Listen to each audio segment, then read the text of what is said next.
perhaps it's their insecurities, and people tend to do silly things when they're insecure. So Yeah. I would forego that. And my dad used to tell me this, people can only give you what they have.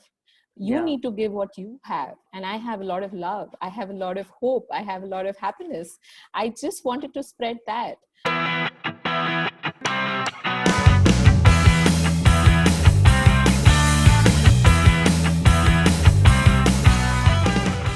Hey guys, welcome to the We Transform show. This is the show where we call real life transformers and know their story in the first person. Today amongst us is Shikha Verma.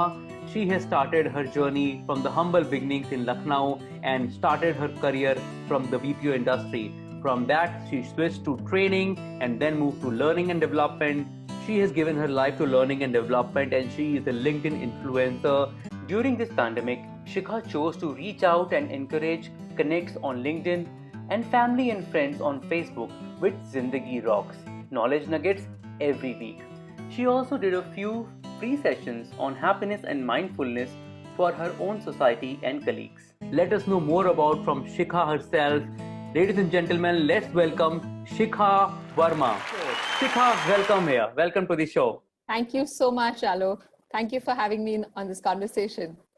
I'm really happy and delighted that you joined me today. I know you have a very, very busy schedule, and I was really following up with you so that you can kind of make this, time available. And it is great to see you here. So, guys, let me tell you, I know Shikha from LinkedIn, and before that, also, Shikha was a customer to my previous company. We used to work together. She was in Yamaha, and we'll definitely talk about all of that. But one day, I learned that Shikha was a trainer, probably my trainer, in one of my very, very early jobs some 16 years back. And we will talk about that as well. But there's a long connection. There is a lot to know from her about her journey. So let me ask you, Shikha, how it started and how you landed in the BPO in the first place. Thank you for asking that question. I'm feeling so nostalgic answering this. Okay. Being a small town girl, raised in a doctor's family, we have four siblings, and I kind of realized that my father was going through a real tough time. And Mhm. financially, he was looking for some support. And my brother apparently is the youngest one in the family. So I kind of took charge and took that responsibility on my shoulders because I just completed my post graduation. I thought Mhm. I'll quickly get a job for myself and at least, be financially completely independent. So the commitment was that I will never look back and ask for even a penny from my, dad. Mhm. And 5,000 is the amount that I took from him. Got a job in the BPO. That time it was picking up quite a lot. Mhm. And I never turned back. I moved to Delhi at a time when I really wanted to enjoy the phase of, my elder sister was on a family way. She was just about to deliver. So within the Mhm. next 10 days, she delivered a baby, but I missed that opportunity of being around her. Oh. So, but that, that moment, that commitment of never going back to my father to ask for money, it made me feel doubly responsible. So I think the career in the BPO world just started just like that. But I knew that there was more to me and there was more I could do. Mhm. So yeah, it was That's how it interesting happened. to get into. Yeah. Yeah, Shikha, I can relate so well with this, and I normally find so many things which are so common between us. Now, this is one which you don't know. When I came to Delhi in 2001, I was still studying. I was doing my BCA, which was correspondence, and I was doing some computer course as well. And I used to get 3,000 rupees from my mother, and every month to kind of run everything. And I always had this constant pressure in my mind that I should not ask for money because I knew there is Mhm. not much left over there in the house in Varanasi. I am from Varanasi actually, and I always had this mental stress somewhere that I need to do something about it. And I found a job in BPO. I also started from BPO. My first salary was 6,000 rupees, and I was Mm. like elated because it was twice what I was getting from my mom. I used to use 3,000 rupees for my monthly expenses, and I used to send 3,000 rupees back to my family, and that was like a pride for me. So I can really Yes. connect to this, how much happiness this can bring to you. This actually reminds me of something very important, Alok. I remember when I started earning, it was meager amount, just about 8,000 bucks. And I used to feel rich. I used to think that I could buy anything in the world, and just going into Lajpat Nagar shopping for 100 rupees or 200 rupees used to make me feel so satisfied. I Yes. don't think I got that sense of satisfaction till date doing anything else. Yeah. And the best part was that within the first year of my career, I could gift a car to my dad and diamond jewelry to my mother, which was one of my promises, Wow. to myself, that I should make them feel that, there's somebody in the family who can take care. And that was something, that was a moment of pride for my family too. I think I've never looked back after that day. I've slept on the bench over the night because my landladies were rude, they were mean, and there were so many challenges I had to come across. It was pretty strange. When you belong to a city like Lucknow, raised in a very protected environment, you really don't know what kind of people are there. When I came to Delhi, I realized there was such a huge mix, and people were rude, they were mean, they were angry. I didn't know why, but all I could understand was I had to do my bit. Yes. So I started to cope with it despite all difficulties, never complained. My family members never got to know about any challenge I was going through. So even if it took me to sleep on a bench in a park overnight, it's only now that they've heard from me on these stories. So I never ever told them the troubles that I was going through. That's daring, Shikha. That's sleeping on a bench in the night. That's daring. I have lived through my experiences. I used to live in Lakshmi Nagar, changed many houses, saw many different kind of landlords, and I can completely know what you're talking about. When you are doing night shifts, especially, oh my God, getting that door opened at 4 o'clock in the morning is such a trouble, and I have faced that multiple times. That happens. So, Shikha, when you were in BPO, and I can understand all those processes we go through and all, how come training, how this switch happened in your life? That again is another story. One of the Diwali holidays, I was traveling to Lucknow, and my grandmother, she very gently asked me, so what are you doing? And I tried to explain it to her that we are on calls, we're helping American clients and stuff. And she eventually, made a statement that, okay, so you're working in a PCO. I was flabbergasted. I didn't know what to tell her, but it just triggered me to think deeper into what I was doing, why I was doing it, and is this what I wanted to continue doing? And that trigger made me, out of desperation, reach out to my trainer then, Joe Max. Okay. And I told him, I said, you know what, Joe, I don't want to continue doing calling. So can you give me a better profile? Can I become a trainer like you? Because I really admired the kind of work he was doing. And there's so much value addition that you're able to do as a trainer. So I think it was only a matter of months. There was an IJP. I had to fight my way through it to apply for it because I had missed the date. And he very gently said, sorry, you've missed the last date. So apply next time. I said, no, there is no next time. I'm doing this now and you have to make it happen. I literally pestered him, Alok. And I went to the extent where he said, can you go and talk to the MD about it? I said, yes, I can. I know Joe. So he can do that, right? Yes. So I had, I think Sanjay San, if I'm not wrong, and I walked into his room and I said, sir, I really need to talk to you. And when he said that this is process and Shikha, you should have applied earlier, I said, it's just that you're going to miss an opportunity to get a real good trainer for your company. When I said that, he was shocked. He's like, what makes you so confident? I said, I know that I can make a good trainer and I really want Teleperformance to have a good trainer. So please give me a chance. And that was it. I had my chance and I became a trainer then. So Shikha, how long in training then? So you were in Teleperformance, then you, I think, did some more training. You spent some more years in training. So what was your journey there? I moved from Teleperformance quite early. It was just about a year, I guess. I moved to Wipro then. So I have had a real long stint with Wipro, So I also had a baby while I was with Wipro. So didn't just learn professionally, but also personally. And I've grown many folds, I could imbibe the leadership traits from my seniors. They were mostly women leaders. So I think they've inspired me a lot. And till date, I do a lot of things that they have inculcated in me during those days. Beautiful. So yeah, So it's I been a guess you were in beautiful journey. Wipro BPO, which is the Wipro Spectramind earlier, right? That's where I Yeah. landed from Teleperformance as well. So, oh my God, this is like going together. So you would not believe. I was in Our Spectrum. lives have been I running parallel. seriously, we were learning parallel, and I have not seen you in Wipro. So somehow, maybe the timing was different. After Teleperformance, I joined Wipro BPO. I was in Dell process. I don't know if you know, it's 238 buildings in Okla Phase 3. I know it So all. oh yeah, of course. Maybe we had some. We shared the same cafeteria one day. We never know. It's the world is round, and it's always in circles.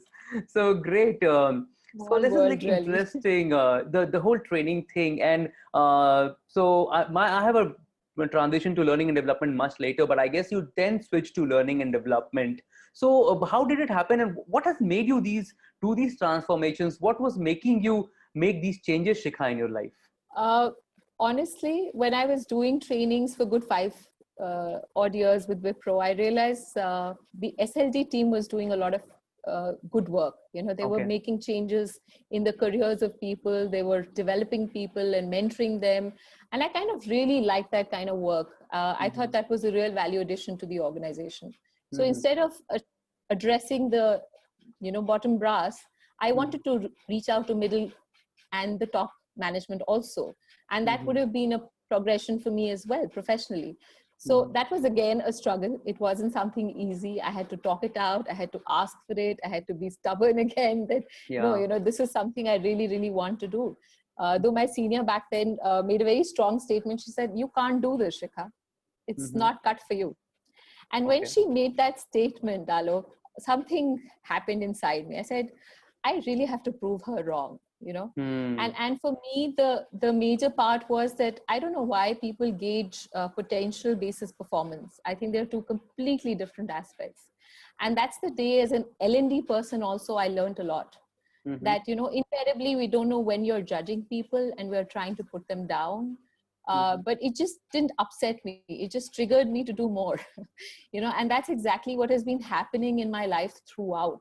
Anything that goes like a criticism or something that puts me down, I channelize that more constructively to do more and become better at whatever I'm doing. So I push myself to learn, I push myself to read more, I push myself to do everything that an L&D person is ought to do.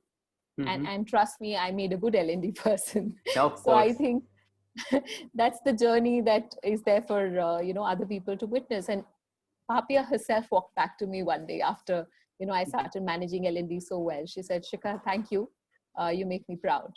So I think Wow. that's the best compliment I've ever got. Yeah. And it means a lot, Shikha. And then, it's not only us, there's so many people out there who are challenged by people that, we don't think you are good enough for it. We don't think, I don't think that, you're cut for it or you are made for this thing. Are you really sure you're gonna succeed, or you will face failure? I guess these things come across to all of us. Either we have two options. Either we take it and we really say, okay, let me give some more time to it, probably I'm not ready yet. Or we just say, okay, really, you challenged me, let me show you what I can do, let me pick it up and do. And you're so sure that you are there to kind of make it happen, that it just happens. It's all in the mind, and that's really great to know. Yeah, but I really have to add, Alok, one thing that has Mm, always helped me is that I've tried excellence to be my brand. And that's something Oprah Winfrey says beautifully. Let mhm, excellence be the brand you want to be. mhm, And I have, been able to deliver perhaps because of my faith. So 17 years back, when I came from Lucknow to Delhi, I realized mhm. that it's not an easy world out there. And Yeah. I needed something to bank on, something that can hold me together, something that Mhm, can keep me going. And I thankfully witnessed faith, which has kept me going. So I practice Buddhism. That has given me a lot of clarity in life. And mhm, one thing for sure, that I started witnessing that people were living in incongruence, which was causing unhappiness mhm, for them. mhm, I was happier. I was far more spirited. I was far more passionate, able to take up challenges, perhaps because I was living a life of congruence, because I was mhm. doing what I truly believed in. And that, I think, is a rarity. Yes, yes. So Yeah, in being spiritual, I personally feel gives you another kind of power. I don't call myself a very religious person personally. I've always been confused about the religion side of it. That what should I believe and what should I not? Though I go to temple with my mother because she loves it. So when it comes to spirituality, I guess I really got my close encounter when I went for Vipassana meditation for 10 days. It is inspired by Buddhism only. And when you kind of, and you have to keep quiet for 10 days, so when you do that, you really come in contact with your inner self. You come to see what has happened and what is happening. So that's when you really connect. You reach to that state that you do things which are meaningful, you do things which are important, and you understand what is happening around. You understand as an observer, not as a sufferer. There's so much strength in it, so much strength in meditation. And of course, I have so much respect for Buddhism. So all those people who are out there who practice it, you are doing great. And those who don't, be curious, try to find out what it is. That's so important. So Shikha, I see that you have spent a very significant amount of time in learning and development, and that's when you were in Yamaha. I remember when we kind of when you became our customer and we did some work together. I know you have personally led a lot of trainings in Yamaha as well. So as an L&D person, what has been your biggest learning, and what has been some of the highlights of your journey when you were in an L&D role? So I realized, Alok, very early that L&D is more like a frill in the organization. It's seen as an icing and not the Hmm. backbone. And mostly the organizations I worked with weren't really evolved with respect to training. They were focusing more on vocational training or just about technical training.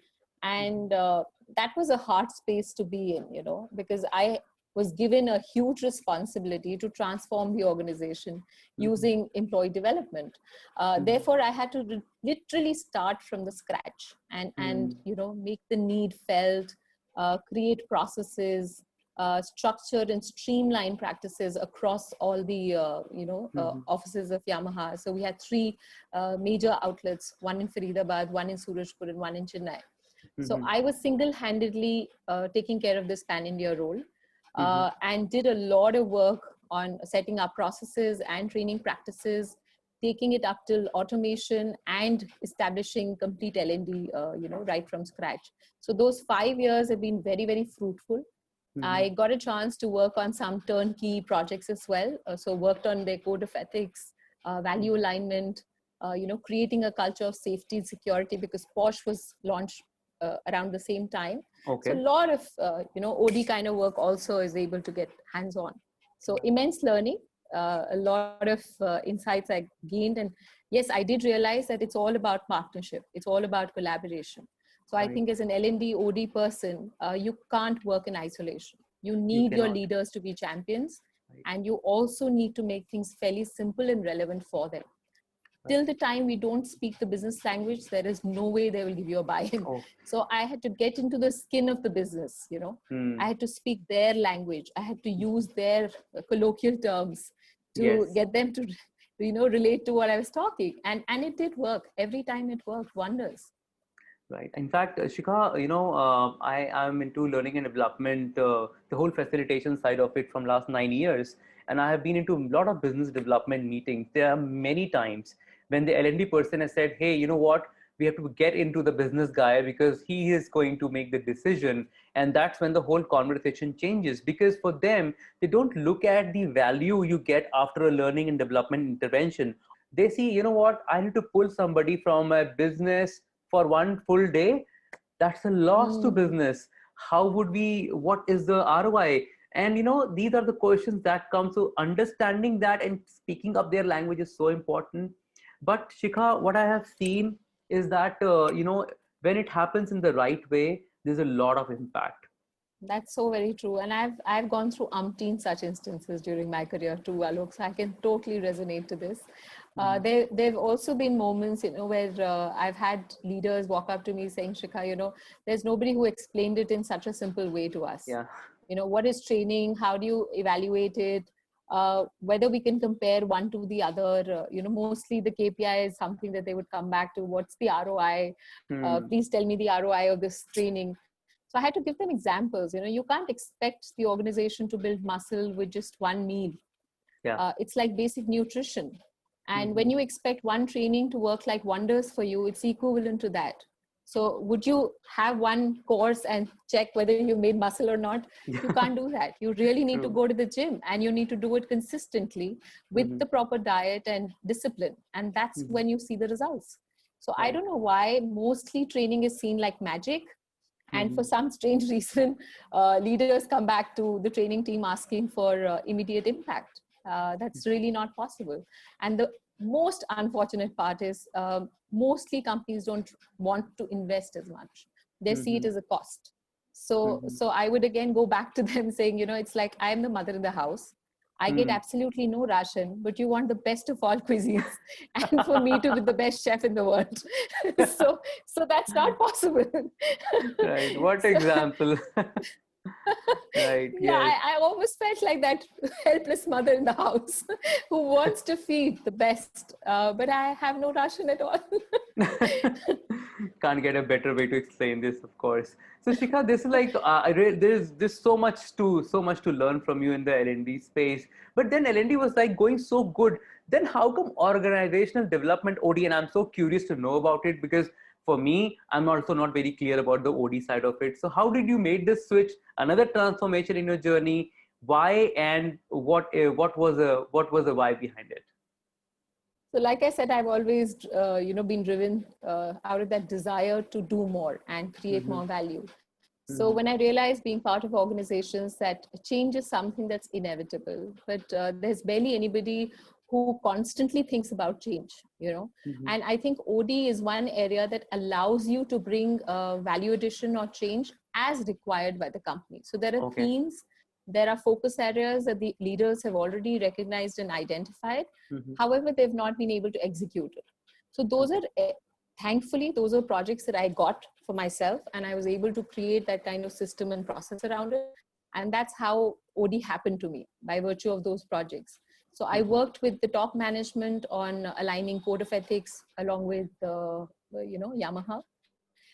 I then worked on creating safe and secure environment, which was then taken only as a compliance requirement, but we started working on the culture building part of it.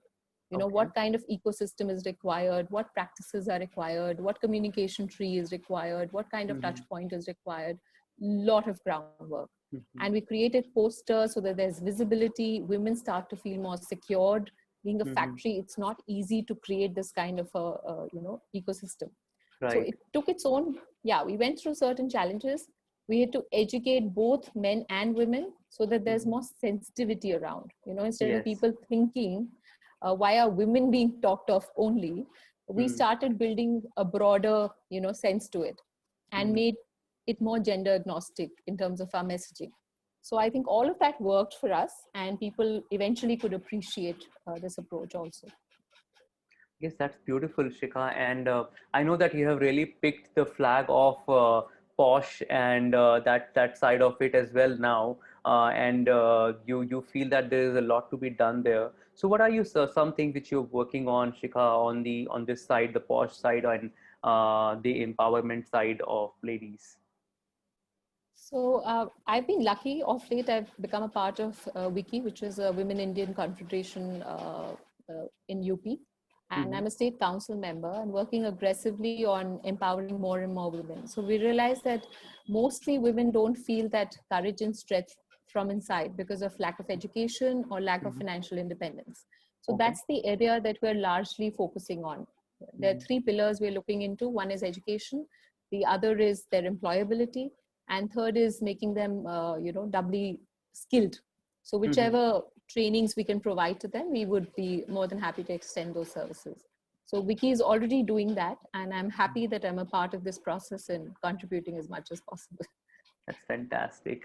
One more thing I'm really curious to know about from you, Shikha, that because the place as you are and the kind of connects you have on LinkedIn, I see you on LinkedIn every day, you're very active. You must be getting a lot of people to connect to you, a lot of requests for job, a lot of youngsters, a lot of freshers who are curious to kind of go out in the market. So what is your take on that? So I'll try to take that with slight difference, Mm-hmm. Alok. There's one thing that I've noticed over the lockdown. People have become desperate about getting jobs. So I Hmm. really would want to send out a message that please find yourself before you find a job. And this COVID era has actually given us a breather, that Mm-hmm. break from the rat race to just look back into our life and see where we stand today, Mm-hmm. and perhaps answer some very crucial questions. Mm-hmm. A lot of us don't realize the kind of broken space we are living in. Hmm.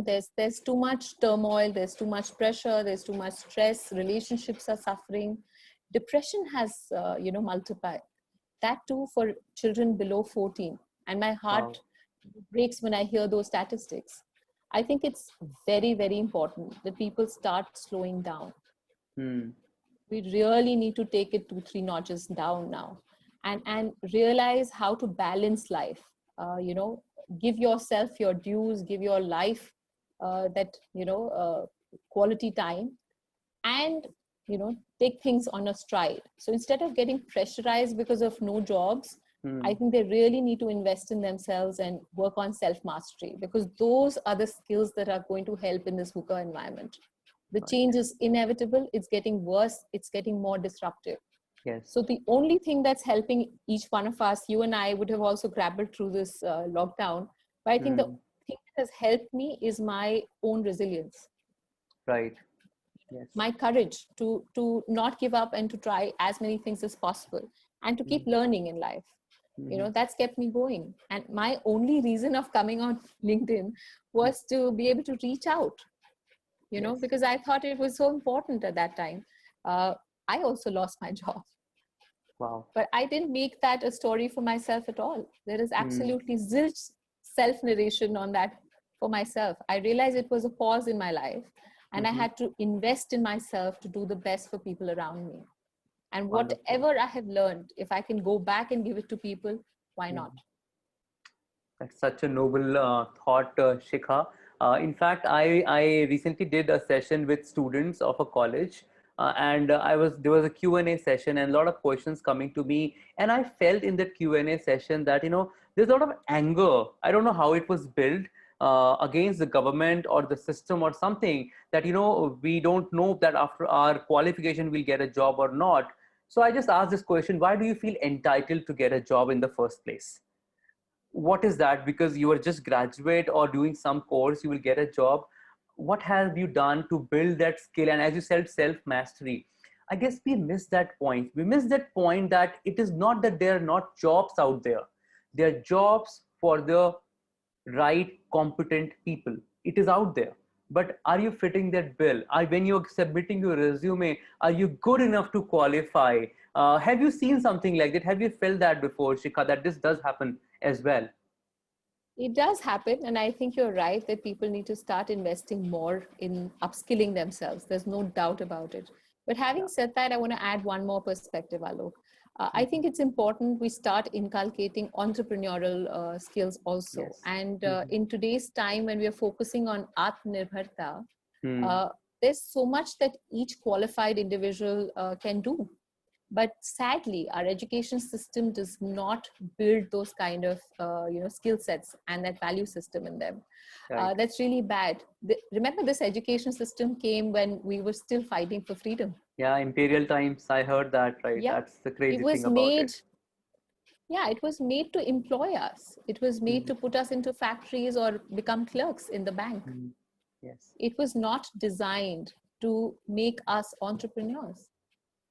And So that's the true. sad part of it. That's the sad part of it. Our children will never get that value system and those kind of skills that can take them leaps and bounds beyond what you and I have achieved today. There Yes. is a child of 18 years who's a CEO, Mhm. 14 years who's running a company. Look at the era that you and I are living in. Yes. And we're Right. still going through the rote learning and the education. So I think there is a huge, huge requirement to transition this and Mhm. also do something on humanistic front. I think humanistic education is something that I would strongly endorse. You Yes. and I, as parents, have to start at home to begin with. Hmm. So So true. I if we think so don't, profound. Yeah. In fact, yeah, this if we is so don't give profound. time, Yeah, please say. Sorry. Sorry, So you say. if you're not giving time to children Hmm. at home, we are not realizing what we're missing out on. So honestly, this time that I've got during lockdown has been a Hmm. huge reflection time for me.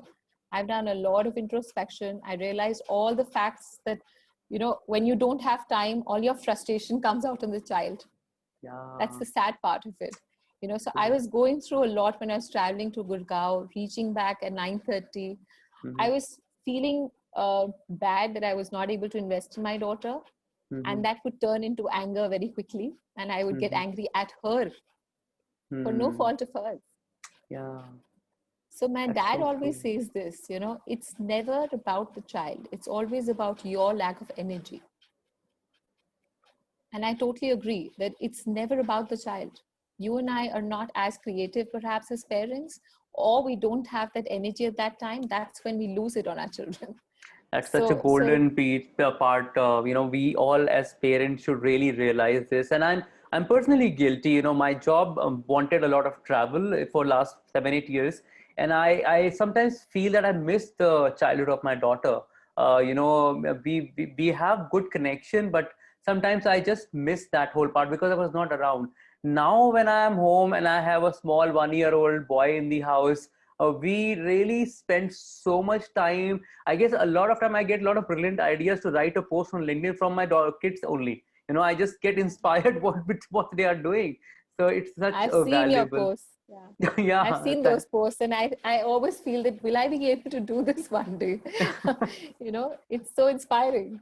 Yeah, you just observe. They are always telling you something. They're always teaching us all the time, and you just observe. You get a lot of insights from the kids.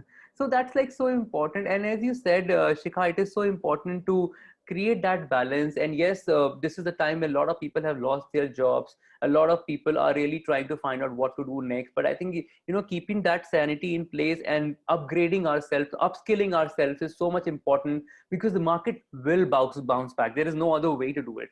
It would bounce back. Then what would you do? What are you here for? Second thing I want to catch up is what you spoke about, the entrepreneurship. I so much relate to this, and I so much agree to this, that this whole education system is made so, it was made in those Britishers time, and it was really meant, and it's not India. Global education system was made in the industrial revolution time. It was meant to get great employees because the industries and the ownership was with selected few, and they never shared those secrets. And that's why when we get into business, we struggle so much. Not only that, look at the mindset, Shikha. When you are Hmm. doing your school, remember in our times, maybe in 80s and 90s, the first thing every uncle and auntie will ask you that, have you got a job? Are you getting a job? Are you in job? If you say no, I'm doing my business, really? This was like this thing. Even today, and I'm taking this day to say that even today, if you tell a lot of your friends that I am not in a job and I'm doing something of your own, you would not get a very positive reaction from many people. So that's the mindset we are into. I really want to share this with you because Yeah. honestly, when I lost my job, that was the first thing I had to overcome, to tell people that I'm not working with a company. And it was not something easy. It took its Mhm. own time. And, Yep. and eventually I realized that I had to go back saying, I'm doing my thing. And then Mhm. I started calling myself a passionpreneur because I'm Wow. doing everything that I love doing. And Hmm. honestly, even if I'm not monetizing it right now, I'm so happy doing it. And Yeah. I'm creating value for maybe one person. And I'm good with that. I think there's a stage in life, Alok, where you start realizing money is not the only objective why you survive. You want to do more, you want to create meaning, you want to create purpose for your own self. So the one thing that has always driven me, Alok, is I wanted to spread hope, health, and happiness, and that's been my pivot all throughout. So whatever I do it from my heart. Being an L&D person or an OD person or a passionpreneur today, I think Mhm. I'm just chasing my dreams, and I have saw Khwaisha. There's this song from the movie Hindi Medium, and it Mhm. says. एक जिंदगी मेरी 100 ख्वाहिशा एक एक मैं पूरी करा, and that is Wow. something that I honestly believe in, and I'm working on that. Wow, this is so beautiful. Such a noble cause which you are on which you are right now, Shikha. So, and we all understand that the power of learning is so important for all of us. We all are a lifelong learner. So, if I may ask, what are you learning now, and what is your take on learning, Shikha? So a lot of things I have learned, honestly. Initially, I think because I've always been passionate, I've been very attached to my work, Mm-hmm. extremely attached to my work. And I've always looked for validation too. I would wait for appreciation. I would want some acknowledgement to happen because I know that I've done a fantastic job. And this is really early in my career I'm talking about. So I realized over the years that it's not important to get validation as much as it is to do a good job from your side. So I Mm-hmm. learned how to detach myself to some extent. And I think that was more to do with my evolution and maturity as well. I Mm-hmm. also learned to let go, if there are things that are not working out, because I think I've been a perfectionist. I've Mm-hmm. always wanted to put things together in the best possible way. Apparently, there's this extremely creative side to me, very passionate and a go-getter. And there's this other end where I'm extremely process-centric and very high on quality focus too. So Mm-hmm. getting these two ends meet sometimes is a Herculean task, Yeah. especially if you're doing something fairly new for the company. So Mm-hmm. I realized I had to let go somewhere, and imperfection is okay with a lot of people, and they don't even see what you're seeing perhaps. So that's another learning for me for sure. I also realized in the process there were people who would say things that would be harsh on you, Hmm. and it's very difficult for you to accept their constant nagging or politics and stuff like that. So I realized I had to be focused on Mm-hmm. what I wanted to achieve in my learnings. Mm-hmm. So forgiving, forgetting, letting go, not taking things too personally, channelizing criticism more positively. These are Mm-hmm. some of the things that I've really learned and groomed myself to handle, I think, Wow. over the years. And today, my only commitment and learning is to unlearn, relearn, and give back. So Wow. yeah, that's Yes. what I'm doing I guess that's the constantly. mantra: unlearn, relearn, and give back. That's a great combination. Really works well. So, Shikha, we have come towards the end of the show, and I would really want you to give some message to the young generation, the generation of now, that what should they focus on, what should they do? So two things really. One is the fact that there needs to be a lot of self-love and compassion. I think that's really missing. We're too harsh and critical of ourselves. Mhm. So that favorite line from Jab We Met, "मैं अपनी खुद की favorite हूँ," this is something I want everybody to believe in and actually Yeah. imbibe it right through their souls. And the second most important thing is to have discipline in life. I think I've learned a lot of things work out beautifully for you when you're disciplined, and that's like a bridge to success. Mhm. There is no other shortcut. So every single day, if you're making tenacious effort, you will and you are bound to get success for yourself. And that's something I've experienced through my LinkedIn experiment. Honestly, I started doing my post daily, and now Mhm. I realize that it's making a difference in at least that one person's life who will just reach out to me, "Ma'am, I didn't see your post today," and I feel so overwhelmed that at least my efforts are meaningful for someone out there. And Mhm. that keeps me going, that keeps me on my toes, and I keep learning every single day. So I think discipline is like the backbone for our entire life, and that's something that our youth must imbibe. I think Mhm. discipline is like water, and that's what sprouts success for you. If you do it every single day, you're sowing the right seeds in your life. Wow. I've seen that worked wonders for me. I guess it's a very important part. I did my whole episode, last episode on self love, and you guys should watch that as well if you missed it. Self love can actually save your life, and discipline can take you to places which you have not even thought of. Now, the word is simple. The word is well known. You have been listening to this from right from the beginning of your time, but are you really disciplined? That's the question you have to ask. I guess that's great learning with you, Shikha. Thank you so much for joining us today. It was amazing to have you on the show. But before we end today, let me ask you, what has been that one song that has given you energy throughout your life? Can you sing it for us? Okay, I'll try. There's this song from a serial called Udan, Mm-hmm. and there's only one line that I remember, so I'll just sing it for you. Please. आंखों में रोक ले तू ये आंसू का तूफान लेती है जिंदगानी हर कदम पे एक इम्तिहान. Wow, let me clap for that. That is beautiful. Such so strong. It is powerful. Thank you. Great. Thank you Thank you. so much, Shikha, for joining us today. You are a rock star and you give energy to so many people in the world. Keep doing that. Keep rocking. Keep shining. Thanks for joining us. Thank you so much. Thank you, Alok. It was wonderful being in a discussion with you. Thank you. Thanks a lot. Yeah. So guys, this was Shikha Verma, and I really love that attitude which said that मैं तो अपनी favorite हूँ. I guess this is the mindset which is so much needed today. We all need to love ourselves, and that's what self-love is all about. True love to yourself. And so much to learn from this episode today. So much to learn from Shikha, how she has really taken her persistence, her perseverance, her grit to become what she has become. She's helping organizations with growth, with counseling and coaching. She has taken the agenda of POSH, and these are the things which are so close to her heart. Guys, do follow Shikha. Her social handles are given in the description below. We'll come again next week with one more transformer with their own story. See you next week. Till then, goodbye.